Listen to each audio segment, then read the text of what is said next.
Hello dear student, हम continue कर रहे हैं class 7th science chapter 11 transportation in animal and plants. First video जो था हमारा इस चैप्टर का, उसमें हमने जनरल इंट्रोडक्शन देखा था और सर्कुलेटरी सिस्टम के बारे में हम देख रहे थे कि ह्यूमन में सर्कुलेशन के लिए या ट्रांसपोर्टेशन के लिए सर्कुलेटरी सिस्टम प्रेजेंट होता है और उसमें हमने उसका पहला कंपोनेंट ब्लड के बारे में हम पढ़ रहे थे। उसी को कंटिन्यू हम इस वीडियो में करेंगे। आपने अगर हमारा प्रीवियस वीडियो नहीं देखा है तो आप हमारे चैनल ब्रजेश बागड़ी पे जाके ये वीडियोस देख सकते हैं। साथ ही साथ आपको हमारे वीडियो पसंद आ रहे हैं तो हमारे चैनल को लाइक, सब्सक्राइब एवं वीडियो को शेयर करें एवं बेल आइकॉन प्रेस करें ताकि आपको लेटेस्ट वीडियो की अपडेट मिलती रहे। तो अब हम देखेंगे डिफरेंट कंपोनेंट्स ऑफ ब्लड। तो one type of cells are red blood cells. एक तरह की सेल क्या कहलाती है? रेड ब्लड सेल, जिसे हम आरबीसी भी बोलते हैं, red blood cells which contain a red pigment call haemoglobin. इसमें रेड पिगमेंट होता है जिसे हीमोग्लोबिन बोला जाता है और हीमोग्लोबिन ही हमारी बॉडी में ऑक्सीजन को कैरी करता है।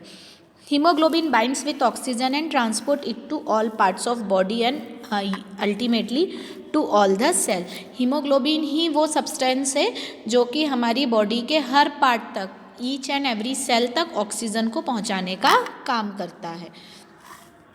It will be difficult to provide oxygen efficiently to all the cells of body without hemoglobin। अब हर पार्ट तक ऑक्सीजन को पहुंचाना बिना हीमोग्लोबिन के पॉसिबल नहीं है। यदि हीमोग्लोबिन नहीं होगा तो हर पार्ट तक ऑक्सीजन नहीं पहुंच सकती है। The presence of haemoglobin makes blood appear red, और इसी का कलर रेड होता है जिसके कारण हमारे ब्लड का कलर भी कैसा हो जाता है? रेड हो जाता है। तो ब्लड के रेड कलर के लिए कौन रिस्पॉन्सिबल होता है? हीमोग्लोबिन। हीमोग्लोबिन के कारण ही ब्लड का कलर जो है वो रेड होता है। The blood also has white blood cells which fight against germs and may enter our body.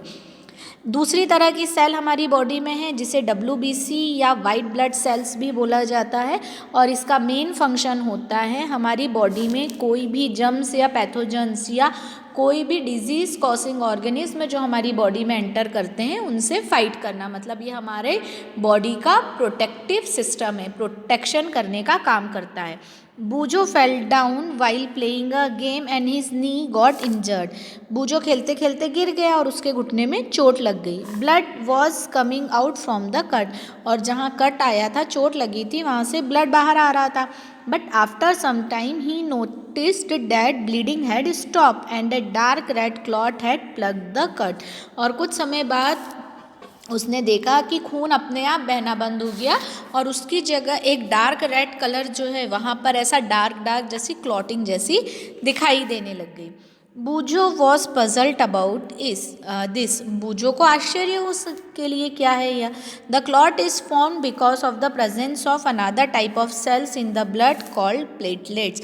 अब ये जो क्लॉट का फॉर्मेशन हुआ है ये दूसरी तरह की ब्लड सेल्स के कारण हुआ है जिन्हें बोला गया है प्लेटलेट्स। मतलब हमारे बॉडी में मेनली 3 तरह की ब्लड सेल हो गई, एक आरबीसी, दूसरी WBC और थर्ड टाइप जो है वो प्लेटलेट्स। आरबीसी में हीमोग्लोबिन होता है जो कि ऑक्सीजन को कैरी करता है। WBC हमारी बॉडी में जर्म्स एंड पैथोजेंस से फाइट करती है, और प्लेटलेट्स कहीं भी चोट लग जाने पर, कट हो जाने पर उसे क्लॉट करता है या उस ब्लड को कुछ समय बाद बहना रोक देता है ना।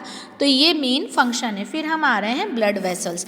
अब देखिए ब्लड वेसल्स क्या है। हमारा ब्लड जिन वेसल्स में, जिन ट्यूब लाइक स्ट्रक्चर में बॉडी में फ्लो होता है वो क्या कहलाते हैं? Blood vessel. जैसे पानी, हम पाइप के थ्रू पानी देते हैं कि नहीं, ठीक इसी तरह ब्लड भी जो है वो किस में फ्लो होता है? ब्लड वेसल्स में। There are different type of blood vessels in the body. हमारी बॉडी में अलग अलग तरह के ब्लड वेसल्स होते हैं। You know that during inhalation a fresh supply of oxygen fills the lung. जब हम सांस लेते हैं तो हमारी लंग्स में फ्रेश ऑक्सीजन भरा जाती है। Oxygen has to be transported to the rest of the body. और ये ऑक्सीजन जो है ये पूरी बॉडी में फिर ट्रांसपोर्ट कर दी जाती है। Also the blood picks up the waste material including carbon dioxide from the cell. अब ये ब्लड क्या करता है, जितना भी वेस्ट मटेरियल है जैसे कार्बन डाइऑक्साइड है या दूसरा, उन सबको भी कैरी करता है। This blood has back to the heart for transport of to the lungs और for the removal of carbon dioxide as you have learn chapter 10। अब ये जो कार्बन डाइऑक्साइड जो हमारी बॉडी से बाहर निकालना है, तो इसको लेके ये वापस लंग्स तक आता है और वहाँ से फिर ये बाहर निकाल दी जाती है। तो हमारी बॉडी में 2 टाइप्स ऑफ ब्लड वेसल्स होंगी, एक होगी आर्टरीज और दूसरी होगी वेन्स। 2 तरह की ब्लड वेसल्स हो गई, एक हो गई आर्टरी और दूसरी हो गई वेन। ये देखिए, ये जो रेड कलर की दिखाई दे रही है डार्क रेड, ये जो है ये आर्टरी है, और ये जो दूसरी तरह की ब्लू कलर की दिखाई दे रही है ये है वेन। तो आर्टरी क्या करती है, हार्ट से जो प्योर ब्लड या ऑक्सीजन मिक्स ब्लड रहता है उसको सारे पार्ट तक ले जाने का काम करती है। और वेन क्या करती है, जो भी कार्बन डाइऑक्साइड मिक्स ब्लड रहता है जिसे हम डीऑक्सीजनेटेड ब्लड भी बोलते हैं, उसको वापस हार्ट से लंग तक ले जाने का काम करती है और फिर ये बॉडी से रिमूव कर दिया जाता है। Arteries carry oxygen rich blood from the heart to all parts of body since the blood flow is rapid and at a high pressure. इसीलिए जो ब्लड फ्लो होता है वो तेज़ी से होता है और हाई प्रेशर में होता है। The arteries have thick elastic valve, और हमारी जो आर्टरीज होती हैं उसके जो मतलब कि वॉल होती है ना चारों तरफ की, वो मोटी होती है। क्यों होती है, क्योंकि प्रेशर जो होता है वो यहाँ पर ज़्यादा होता है। तो हम आज इतना ही कर रहे हैं, आप एक बार इसे ज़रूर रीड करिएगा। कोई भी डाउट, कोई भी प्रॉब्लम होने पर आप मुझसे कांटेक्ट करके पूछ सकते हैं। Keep study, keep watching. Thank you so much.